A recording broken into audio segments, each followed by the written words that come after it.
Bonjour à tous, aujourd'hui on se retrouve pour les bons plans de la semaine 50, bientôt la fin de l'année, comme vous pouvez voir, petit sapin pour se mettre dans l'ambiance de Noël, et je vous propose qu'on attaque ça tout de suite après l'intro, c'est parti.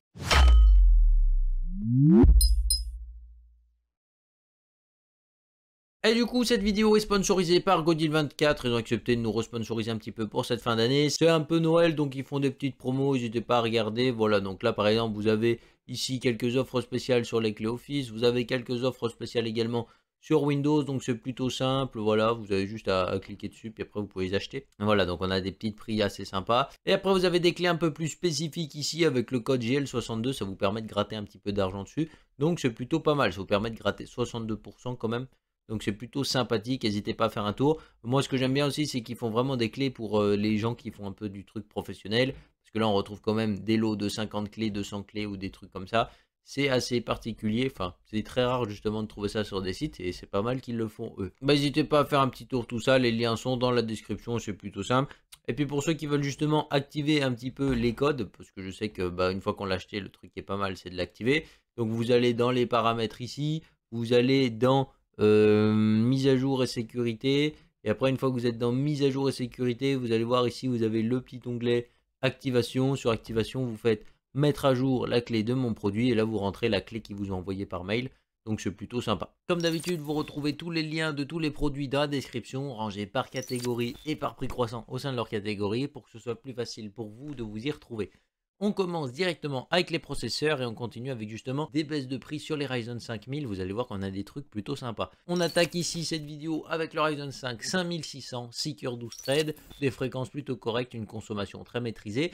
143,90 € pour ce processeur avec quelques petits frais de port, ça vous le fait environ 150 €. Le kit est plutôt sympa, ça peut vous faire un bon processeur pour démarrer le gaming, tu vois, avec une petite carte graphique pas trop chère, une 3060 Ti par exemple, il va bien la supporter quand même.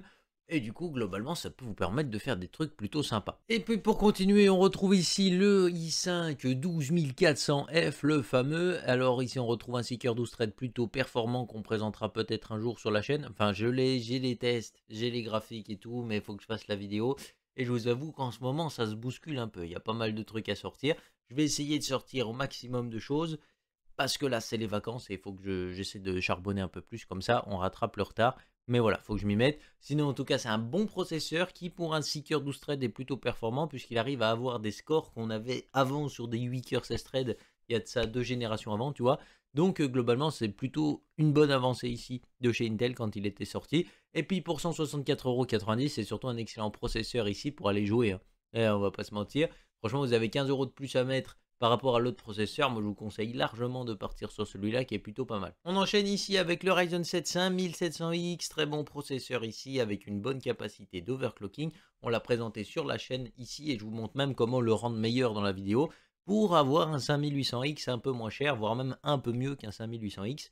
C'est un processeur qu'on retrouvera très bientôt dans une configuration entièrement customisée, puisque oui, le boîtier est enfin fini, avec les kits de câbles, les plaques custom. Bref, c'est juste un truc de fou quand c'est terminé. Franchement, je suis très content du rendu. Au final, j'avais des doutes pendant la création du projet.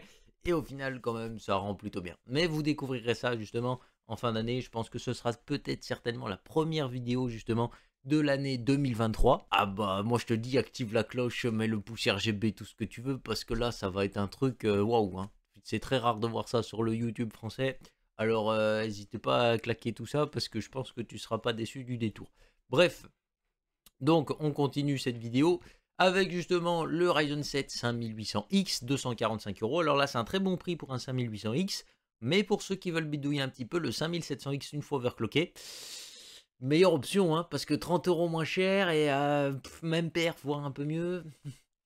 Moi je choisirais pas 12 ans, tu vois, genre ça irait très vite à choisir. Sinon, on retrouve ici le i7 13700K, petite baisse de prix, 445 € pour ce processeur, ça vous fait environ 450.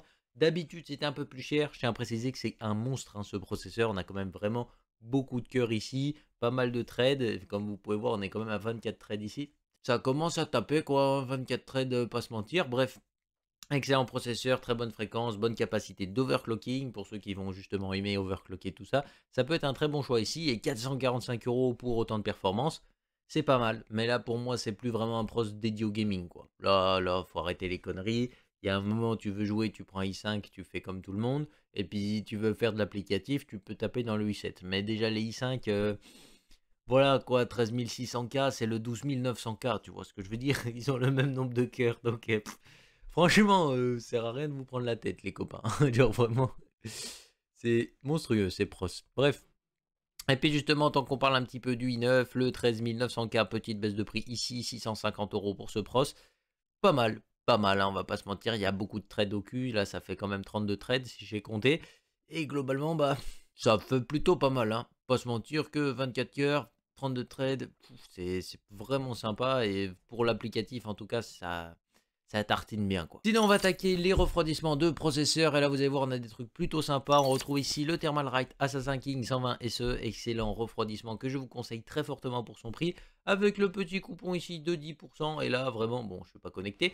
Mais petit coupon de 10%. Et là, vraiment, c'est l'offre du siècle. Donc, ça vous le fait à 25 €. Ce Ventirad est juste incroyable. Parce que pour 25 €, meilleure opportunité de toute votre vie. Il n'y a rien à dire.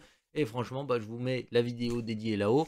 Mais pour moi, c'était une excellente surprise ici. Et Thermalright frappe vraiment fort avec ses ventirades. Encore un autre ventirade de chez Thermalright à peine plus cher et avec un peu plus de performance. Pour seulement 40 €, vous pouvez retrouver ce Thermalright Peerless Assassin 120 SE qui est vraiment une excellente opportunité ici également. Pour refroidir des très gros processeurs, il met jusqu'à 265 watts de TDP. Je serais plutôt curieux justement de l'essayer. Donc voilà, je vais peut-être réfléchir. Peut-être que je l'achèterai, peut-être pas.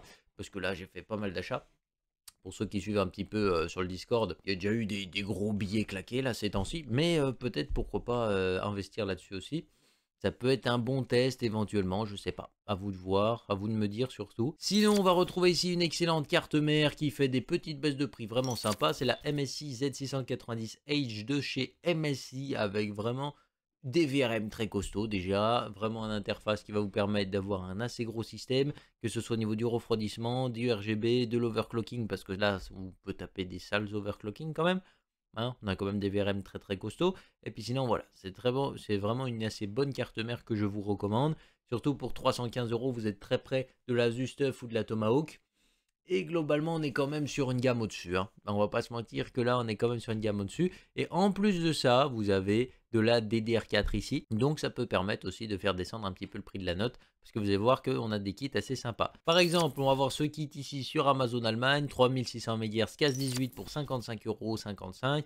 4 € de frais de port, donc ça vous le fait environ 62 € et quelques, il me semble, un truc comme ça. Je l'ai acheté, c'est à peu près le prix qui m'a coûté, je crois. C'est plutôt une bonne offre ici, ça vous fait le prix justement du 3200 MHz CAS 16 en France. Vous avez un peu plus de puissance ici, donc ça va vous permettre de gratter 2-3 FPS. Et puis globalement, vous vous ruinez pas trop non plus, parce que 72 € pour 16 Go de RAM en 3600, ça va pas non plus vous ruiner, hein, on va pas se mentir, c'est plutôt sympa. Moi personnellement, je pense que plus ça va aller, plus la DDR4 va être très intéressant, donc n'hésitez pas à chercher des bons kits, parce qu'à mon avis, voilà, plus la DDR5 va se développer, il y aura un moment où vous trouverez des kits de fous furieux quand la DDR4 va commencer à sortir. Quand la DDR4 va commencer à sortir du marché, il y aura un moment où vous trouverez des kits de fous furieux pour vraiment pas cher. Donc n'hésitez pas à être à l'affût, vraiment ça peut être sympa. Et on retrouve également un autre kit de RAM plutôt sympa, mais là tu vois c'est un peu moins performant. C'est légèrement moins cher aussi si tu enlèves les frais de port comme tu peux voir. Mais du coup ça te fait un kit de Lexartor qui est plutôt sympa. C'est des low profils donc c'est plutôt bas. Et en plus de ça vous vous retrouvez avec un kit qui a quand même des latences très correctes, une fréquence très correcte et 60 € les 16 Go. Encore une fois, on se ruine pas trop non plus. On poursuit ici avec un petit combo qui est plutôt sympa. Alors je trouve que c'est dommage d'avoir un SSD aussi beau et des RAM aussi LED. G-Skill, ils savent ce qu'ils font, donc on a quand même de la très bonne puce ici sur ces barrettes. Et puis sinon, on va voir ici un M.2 qui est juste monstrueux. Déjà, juste le dissipateur qu'il y a dessus, c'est un dissipateur qui, à part, vous coûtera environ 30 €. Et en général, le combo là, justement, avec ce SSD, et le dissipateur, vous le retrouvez quasiment à 154 €. Hein. Donc le prix là, ça fait comme si que le kit était quasiment offert, le kit de RAM. Moi, j'aurais réfléchi pas 12 ans. Hein. Je pense que, tu vois, je ferai un PC. Ça peut être vraiment une bonne opportunité ici. Alors oui, il faut en avoir rien à foutre du style des RAM parce que vraiment, elles sont lèges. Ou alors, il faut aller acheter justement des dissipateurs pour que ça fasse plus joli. Mais le combo en lui-même est plutôt intéressant. Donc on continue ici avec les cartes graphiques. Vous allez voir que cette semaine, on a plutôt de la chance. Alors là, par exemple, chez Grosbil, on va retrouver une 6700 de chez Saphir qu'on présentera encore une fois quand j'aurai sorti la vidéo. Mais franchement, très bonne carte ici pour l'avoir eu en main. Elle a des performances en refroidissement qui sont plutôt correctes. Ce que je peux le reprocher, c'est qu'elle est un petit peu bruyante, très très sobre. Donc il faudra vraiment aimer parce que globalement, ça peut être un défaut ici pour pas mal de personnes. Mais en tout cas, le rendu est plutôt sympa. C'est une assez bonne carte. Franchement, je trouve que dans l'ensemble, elle est bonne. Donc pour 364 € en tout cas, c'est vraiment une bonne offre ici. Pour ceux qui veulent éventuellement cette carte graphique, toujours, mais chez Top Achat, par exemple, elle est quasiment au même prix ici. Donc il y aura quelques frais de port, contrairement à Grosbill. Grosbill, il me semble, c'est 5 € chez Top Achat. Ça dépend un petit peu, c'est à la tête du client, on va dire. Ça dépend quel jour vous y allez, visiblement ça n'a pas l'air d'être toujours les mêmes prix. Mais globalement ici, je ne sais pas si vous avez les deux jeux offerts chez Grosbill, mais si vous n'avez pas les deux jeux offerts chez Grosbill, allez ici, hein, parce que pour à peine 10 € de plus, vous avez deux jeux offerts. Ça vous fait gagner genre 120 € de jeu pour 10 balles. Moi je réfléchis pas 12 ans, hein, même si je vais pas jouer au jeu, je prends les jeux, tu vois. Mais voilà, donc encore une fois, c'est plutôt une bonne carte, plutôt sobre, il n'y a pas de LED, tout ça. Il y a un double BIOS, il me semble, par contre, donc vous avez un mode silent et un mode performance. À vous de voir, moi je trouve que c'est pas mal. Pour ceux qui veulent éventuellement du Nvidia, on retrouve ici la 3060 Ti de chez KFA2. Plutôt pas mal. Voilà, c'est pas la meilleure, hein, clairement, ça se voit tout de suite. Le refroidissement va pas être incroyable comme la Stuff par exemple qu'on avait présenté. Mais ça peut éventuellement dépanner. Si votre PC est plutôt bien refroidi, je pense que ça peut assez bien tourner. Puis bon, une 3060 Ti, globalement, ça a déjà des très bonnes performances. Pour à peine plus cher justement que la 6700, vous avez quand même une carte qui est légèrement plus puissante et ça fait plaisir. Alors par contre, je ne sais pas quelle version de la 3060 Ti c'est. Hein, parce que bon, quand ils ont fini de faire des 3060 Ti 8 Go, GDDR6, des GDDR6X et des versions cachées. Bref, je ne sais pas laquelle c'est, n'hésitez pas à vous renseigner ou à me dire laquelle c'est parce que là, je vous avoue que ça commence à devenir vraiment le bordel chez Nvidia, je commence à en avoir un peu marre aussi. On retrouve ici la RX 6800 XFX Speedster à peu près 570 €, donc c'est une bonne carte. Pendant le Black Friday, on l'a vu un peu moins cher, on l'avait vu à 550 €, peut-être même légèrement moins il me semble. Très bonne carte en tout cas, vraiment des très bonnes performances, le modèle de refroidissement est très correct. Ça consomme pas trop et franchement c'est l'une des meilleures cartes que vous pouvez trouver pour jouer en 1440p avec des bons réglages quoi. Là si tu as envie de jouer en ultra, avec des très bons taux de FPS, et puis de faire un peu plaisir, ça peut être vraiment sympa. Bon après, en ray tracing, c'est discutable. Et puis sinon, on va retrouver ici la version légèrement plus puissante avec la 6800 XT qui est un peu mieux, toujours 16 Go de RAM. Les jeux qui demandent beaucoup de RAM, vous verrez pas une énorme différence non plus. Mais globalement, ça peut être toujours une carte très intéressante. Là encore une fois pour le 1440p, très haut taux de rafraîchissement avec une excellente qualité visuelle. Voilà, là, je peux vous dire que ça va débiter. On enchaîne ici avec le stockage. Comme vous allez voir, on a 2-3 offres plutôt sympas. Donc, on commence ici avec un SSD vraiment milieu entrée de gamme. Là, je vais pas vous mentir, je l'ai eu. Je sais pas ce qu'il vaut ce SSD. Genre, vraiment, j'ai pas d'avis à mettre sur ce SSD. Tu vois, genre, il tourne. Mais vraiment, des fois, il a des moments d'absence. Je sais pas si le mien, il déconne à bloc ou si vraiment c'est ça surtout. Mais vraiment, il y a des moments, tu vois, je sais pas si ça vient de Windows ou quoi, il a vraiment des gros moments d'absence. Mais celui qui veut juste accélérer des jeux pour 33 €, franchement, il n'y a rien à dire. Donc voilà, je suis honnête avec vous, voilà, je sais pas trop quoi penser de ce SSD. Je l'ai en tant que SSD externe, mais des fois, je me pose des questions sur sa vie, quoi. Genre, qu'est-ce qu'il fait? Ouais, je sais pas quoi en penser. Sinon, un très bon coup ici, en tout cas, là, vraiment, il n'y a pas de doute à avoir. Encore une fois, c'est un SSD qu'on va présenter d'ici peu. C'est justement le SN570 en version 1 Tera qui est un excellent SSD de chez Western Digital. 65 € pour la version 1 Tera, il n'y a vraiment rien à dire du tout et franchement je vous recommande très fortement de partir là-dessus. On enchaîne ici avec une très bonne offre également chez Rue du Commerce pour ceux qui cherchent du gros stockage, 8 Tera de HDD en 5400 tours minutes. Plus c'est gros, plus en général ils vont être assez lents. Et là on se retrouve quand même ici avec un assez bon HDD qui en plus de ça coûte pas super cher. Pour 8 Tera c'est vraiment relativement correct. Vous pouvez y mettre dans un NAS éventuellement, alors c'est pas l'utilisation conseillée parce que c'est pas des disques qui sont conçus pour tourner à H24. En plus de ça, il y a la technologie SMR dedans, donc vous allez perdre un petit peu. Mais si c'est un NAS pour un particulier ou qui cherche pas vraiment des gros débits, voilà, c'est juste pour mettre des films ou des photos. Voilà, tu peux largement partir là-dessus, il n'y a pas trop de doute à se faire. 8 Tera en plus de ça, t'en prends deux, ça te fait 300 € de disque.